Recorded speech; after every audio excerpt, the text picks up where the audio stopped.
Hey everybody, I want to share a couple verses with you that have been encouraging and thought-provoking for me, and I hope that they're encouraging for you in this time. So the first one is in 1 Peter 4, and it's verse 12. It starts with verse 12.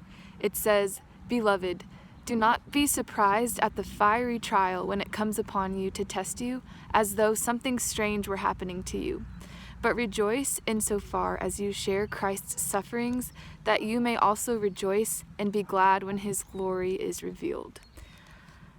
So the first thing that stands out to me about that verse is that the Bible tells us not to be surprised when we are facing hard times. And I think that's a relief, because I feel like sometimes as Christians we think that if everything's going right, that means we must be doing things right and God is blessing us. But really, the Bible tells us as followers of Christ, like, we are going to face those trials, and they're going to be just be a part of our life. Like, Jesus lived a perfect life and he suffered. So if we are following in Jesus's footsteps, we are going to suffer, which sounds like kind of a bummer.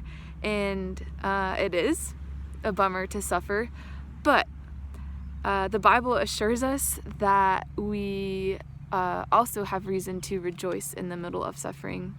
So when it says in verse 13, it says, "Rejoice insofar as you share Christ's sufferings, that you may also rejoice and be glad when his glory is revealed." So it's saying right now we can rejoice when we suffer, because in the future we are going to rejoice when Jesus' glory is revealed. And during Easter we talk about how Christ is resurrected and how that is like ultimate defeat of death and gives us freedom from sin, and gives us freedom to follow him here on earth. But also one day he is going to come back and his glory is going to be revealed to us.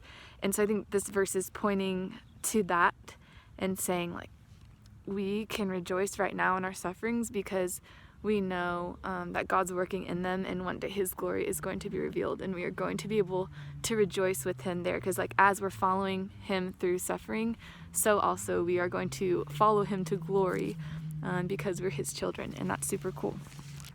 Okay, and then the second verse that I wanted to share with you guys, it comes from Malachi 3 verse 3. It says, and this is talking about God, "He will sit as a refiner and purifier of silver, and he will purify the sons of Levi and refine them like gold and silver, and they will bring offerings in righteousness to the Lord." So this verse calls God a refiner, and usually the term refiner is used for somebody who works with precious metal like gold and silver. Gold and silver, both, before they can be used, need to be refined. And one process is holding the gold or silver to a really hot flame, and any impurities that are in that gold or silver are melted away or taken away. And then at the end of the process, the gold or silver is counted as refined. And it's interesting that the Bible calls God the refiner, because just like a silversmith will hold silver to the flame and refine the silver, and then the silver will be purified, so also God allows us to be held to the flame of trials. So like 1 Peter said, fiery trials, and that process in turn refines us.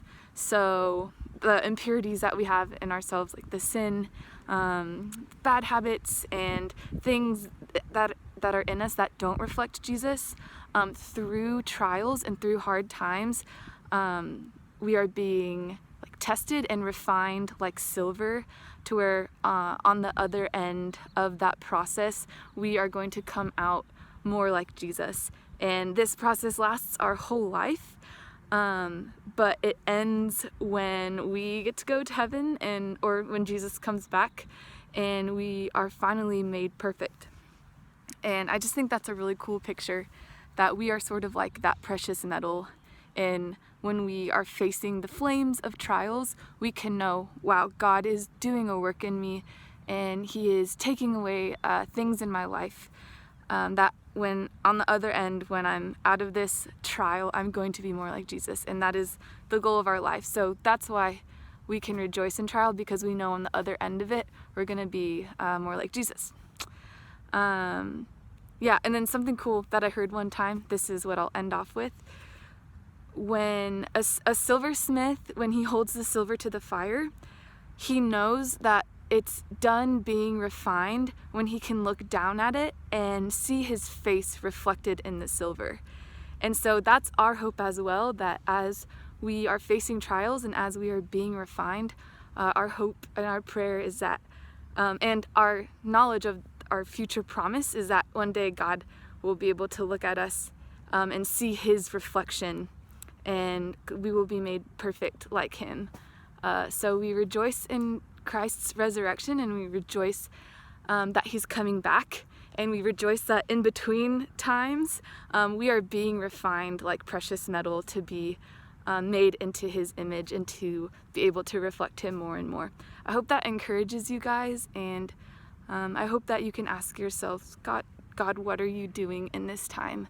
And how can I be casting my gaze on you through this trial? Yeah, be encouraged. Have a great day.